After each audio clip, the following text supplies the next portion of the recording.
नमस्कार, नमो बुद्धाय मित्रों। आज हम आपको बताने वाले हैं बोधिसत्व सिद्धार्थ की तपस्या के बारे में। यह सारी जानकारी त्रिपिटक के अंदर बताई गई है, लेकिन हमारा उद्देश्य है कि तथागत भगवान बुद्ध के बारे में सबको जानने का मौका मिले। हम इस चैनल के ऊपर आपको हिंदी में सारी जानकारी देंगे, जिससे आपको सत्य धर्म के बारे में पता चल सके। बोधिसत्व राजा को वचन दे कर्मांग से विचरण करते हुए अलार्क लामा उद्दक राम पुत्र के पास पहुँचे। उनके पास पूछकर समाधि संपत्ति सीखी और फिर ज्ञान से मनन कर ये समाधि ज्ञान बुद्धत्व का रास्ता नहीं है। उस समाधि भावना को अपर्याप्त समझ देवताओं सहित सभी लोगों को अपना बल वीर्य दिखाने के लिए महान प्रयत्न में लगने की इच्छा से उर्वेला में पहुंच यह भूमि भाग प्रदेश बहुत ही रमणीय है, यह सोचकर वहां रहकर महाप्रयत्न करने लगे।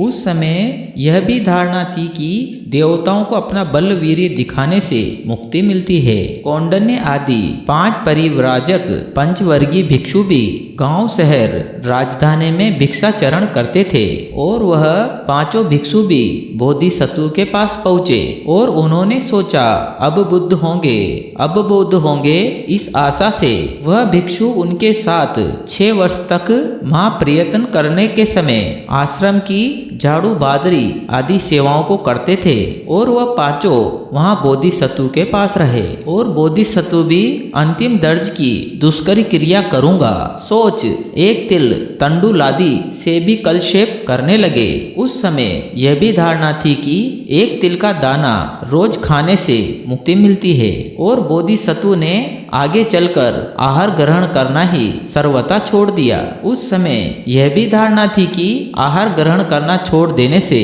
मुक्ति मिलती है। उस समय देवताओं ने रोमकूपों द्वारा उनके शरीर में ओज डाला, तो भी आहार के बिना दुबले पतले होकर कणक वर्ण का शरीर काला पड़ गया। शरीर में विद्यमान महापुरुषों के 32 लक्षण भी छुप गए। और उस समय ये भी धारणा थी कि सांस रोककर ध्यान करने से मुक्ति मिलती है।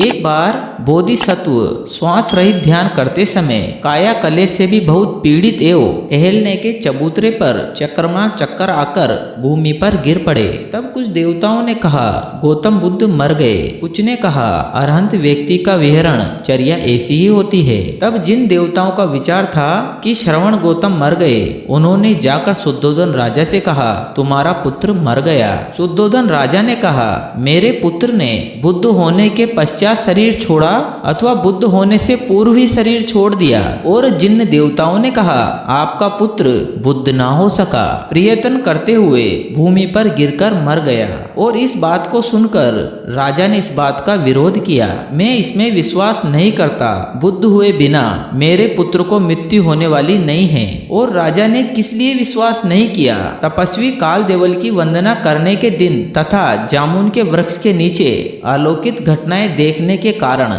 राजा ने जिन देवताओं की बात पर विश्वास नहीं किया। चक्कर आकर गिरने के कुछ समय बाद बोधिसत्व होश में आकर और बोधिसत्व के उठ बैठने पर उन जिन देवताओं ने महाराज शुद्धोधन से जाकर कहा तुम्हारा पुत्र सकुशल है। राजा ने कहा हाँ, मैं अपने पुत्र के जीवित रहने की बात जानता हूँ। बोधिसत्व के 6 वर्ष की दुष्कर तपस्या आकाश में गांठ बांधने के समान असफल हुई। तब बोधिसत्व ने सोचा ये दुष्कर तपस्या बुद्धत्व प्राप्ति का मार्ग नहीं है। तब इन तपस्याओं को करने के बाद बोधिसत्व को स्वयं ही समझ में आ गया, इसलिए स्थूल आहार ग्रहण करने के लिए ग्रामों तथा नगरों में भिक्षाटन कर भोजन करना आरंभ किया। इसके बाद बोधिसत्व के शरीर के 32 महापुरुष लक्षण स्वाभाविक अवस्था में आ गए। फिर बोधिसत्व का शरीर सुवर्ण वर्ण अवस्था में हो गया। उस समय पंचवर्गीय भिक्षुओं ने सोचा 6 वर्ष की दुष्कर तपस्या करने से भी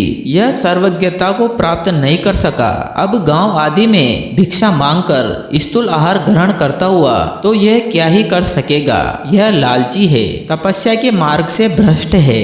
जैसे सिर से नहाने की इच्छा रखने वाले के लिए ओस की बूंद की ओर ताकना निसफल है, वह पंचवर्गीय भिक्षु सोचते हैं, वैसे ही हमारा इसकी ओर ताकना और आशा रखना, इससे हमारा क्या मतलब सिधेगा। ऐसा सोच बोधिसत्व महापुरुष को छोड़कर अपने अपने चीवर ले 18 योजन चलकर ऋषि पतन सारनाथ पहुँचे। तो मित्रों, आज हमने जाना बोधिसत्व सिद्धार्थ की तपस्या के बारे में कि कैसे बोधिसत्व सिद्धार्थ ने ग्रह त्याग के बाद अपने 6 साल गुजारे। नमो बुद्धाय। आप सभी का जीवन मंगलमय हो।